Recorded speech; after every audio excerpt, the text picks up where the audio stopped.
Have you ever been in a meeting when a manager suddenly asks for your opinion on a topic you haven't prepared for? It's a common situation. Or perhaps during a lunch break, a colleague asks for your personal view on a sensitive company decision. Welcome to Business English for Success. I am Chloe, and this is Mark. Today, we are exploring how to maintain your professionalism in unexpected work moments. In this video, we will share practical phrases and strategies to help you respond with confidence, even when you don't have all the answers immediately. We have designed 4 realistic scenarios to guide you, from managing sudden questions in meetings to handling complex client calls. Our structure is simple. We will show you a common but less effective way to respond, followed by a professional conversation model and a clear explanation of why it works. Make sure to stay with us until the end of the lesson. We will practice the most important sentences together in our shadowing session to help you speak more naturally. Are you ready to enhance your communication skills? Let's start with Scenario 1, the unexpected question in a meeting. Imagine you are in a quarterly project meeting. Everything is going well until your manager suddenly turns to you and asks for specific data about a department you only assist occasionally. You don't have the exact numbers in front of you. Oh, I'm sorry, I don't know that. It's not my part of the project, so I didn't check the numbers. Saying, "I don't know," or "it's not my job," can be less effective in a professional setting. It might create an impression that you are not fully engaged with the team's goals. Instead, we want to show that we are responsible and organized. Now, let's see how to handle this gracefully and maintain your professional image. That is a very relevant point.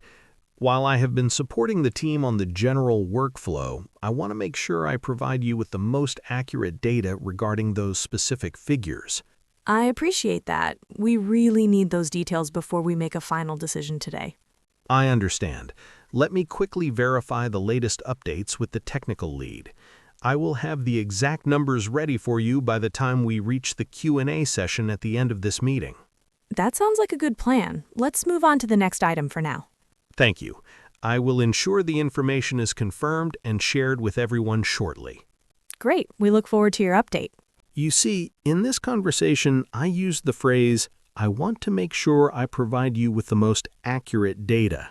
This is a helpful way to gain more time to find the information without sounding unprepared. Exactly, Mark. By saying this, you're showing that you care about quality and accuracy. You're not avoiding the question, you are managing the process of giving the right answer. Also, notice that I gave a specific when by the Q&A session. This gives the manager peace of mind and shows that you are proactive. The tone of voice here is key. Stay calm, maintain eye contact, and speak clearly. This transforms a moment of pressure into an opportunity to show your reliability. Managing a sudden question in a formal meeting is a great skill, but what happens when the situation is less formal and a colleague asks for your opinion on a sensitive topic during your break? How do you stay neutral? That is a specific situation to handle. Let's look at Scenario 2, neutral professionalism. It is now your lunch break. You are relaxing with a close colleague. Suddenly, they ask for your personal opinion on a recent management decision that has been a topic of much discussion lately. How do you share your thoughts while maintaining your professional neutrality? Honestly, I think it's not a good idea. Many people are not happy about it, but I'm not sure how to say anything to the manager. Sharing personal feelings in this way can be less effective. It might be seen as unprofessional if your comments are shared with others later. Our goal is to remain helpful and objective without showing bias. Let's listen to how you can maintain a balanced perspective while staying friendly. That is an interesting topic. From what I've observed, the new policy is designed to improve our overall efficiency in the long run. But don't you feel it's going to make our daily tasks more complicated, Mark? I understand your point. It definitely requires some adjustments in our current workflow. So, do you agree with the change then? I believe it's still early to see the full impact. I prefer to focus on how we can adapt smoothly to the new process for now. That's a very professional way to look at it. Maybe I should focus on the transition as well. Exactly. It's always good to stay focused on the solutions and the value we can provide to the team. In this situation, I used a technique called objective observation. Instead of saying, I like it or I dislike it, I said, from what I've observed. That is very helpful, Mark. It shifts the focus from your personal feelings to facts. It protects your reputation while still participating in the conversation. Also, the phrase, I prefer to focus on how we can adapt smoothly to the new process is a safe and positive way to move the discussion toward growth and solutions. Remember, in business English, being neutral doesn't mean being silent. It means choosing words that contribute to a positive environment. Keep your tone calm and your language inclusive. The key sentence for this situation is, I prefer to focus on how we can adapt smoothly to the new process. How about you? When a colleague asks for your view on a sensitive topic, what is your favorite way to stay professional? Please share your thoughts in the comments below. Staying neutral at lunch is a great way to build trust. But what if you receive a call from an unhappy client about a situation you didn't personally cause? How do you assist them without taking personal responsibility for the error? That is an important professional skill. Let's move to scenario 3, the important client call. It is mid-afternoon. You receive a call from a long-term partner. They are very concerned because a delivery was delayed due to a mistake in the logistics department. Even though you are not in charge of logistics, you are their main point of contact. How do you address their concerns without shifting the blame to your colleagues? I'm sorry, but that's not my department. Our logistics team made a mistake. I will try to call them and see what happened. Using phrases like, that's not my department, can be less effective. It may make the partner feel that no one is taking responsibility for the situation. Instead, we want to show that we are part of a unified team focused on providing a solution.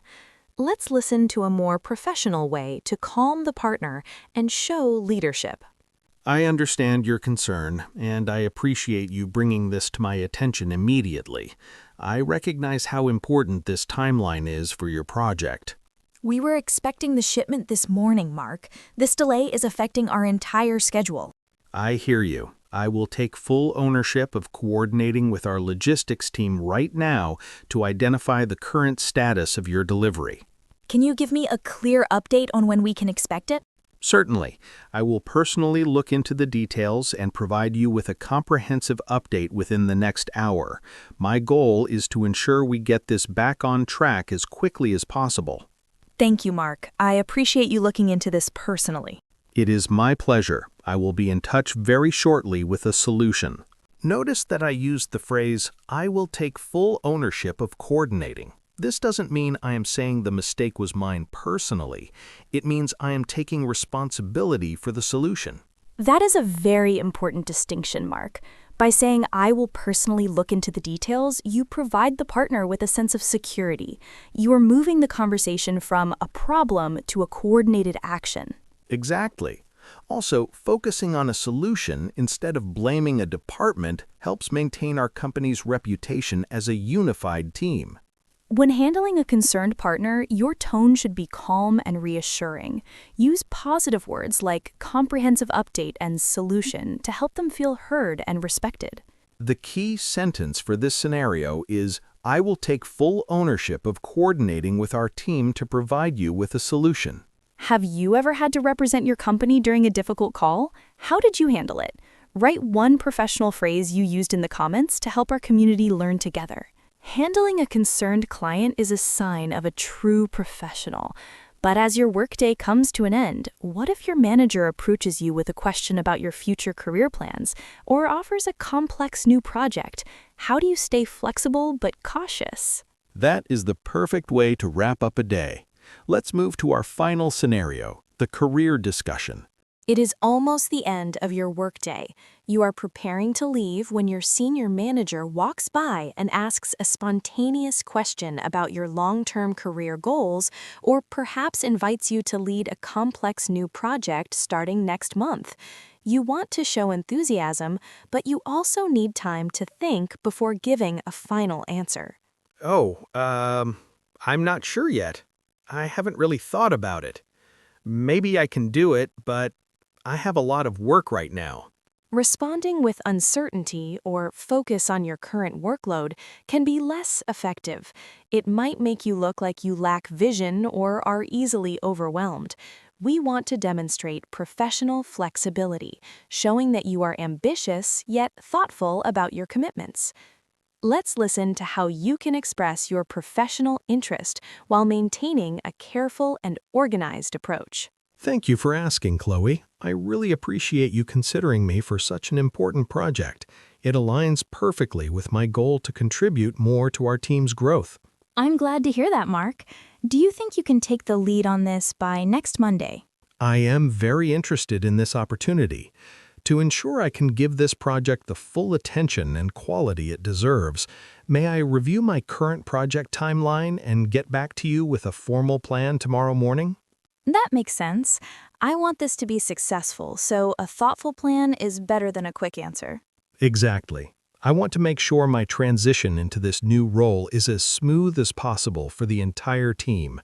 Perfect. Let's discuss the details further once you've had time to review everything. I look forward to it. Thank you again for your trust in my work. In this conversation, I used a key phrase: to ensure I can give this project the full attention and quality it deserves. This is a very positive way to ask for more time. That is helpful, Mark. You are framing your request for time as a way to ensure success for the manager. It shows that you are a careful thinker who cares about the final result, not just saying yes to please people. Also, notice the phrase aligns perfectly with my goal to contribute more. This shows that you have a vision for your career without being overly aggressive. When discussing your career, always maintain an open and positive posture. Your language should be focused on value and quality. This builds a strong, reliable reputation over time. We have explored 4 complex situations today, from meeting rooms to casual lunch breaks.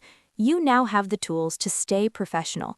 But knowing the words is only half of the process.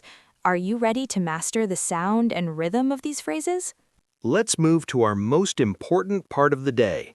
It's time for our shadowing session to help these phrases become a natural part of your vocabulary. Now, it's time to put these words into practice. Repeating these phrases aloud will help you build natural speaking habits and speak more naturally in your next meeting. Please repeat after us. Let's start with gaining more time in a meeting. I want to make sure I provide you with the most accurate data.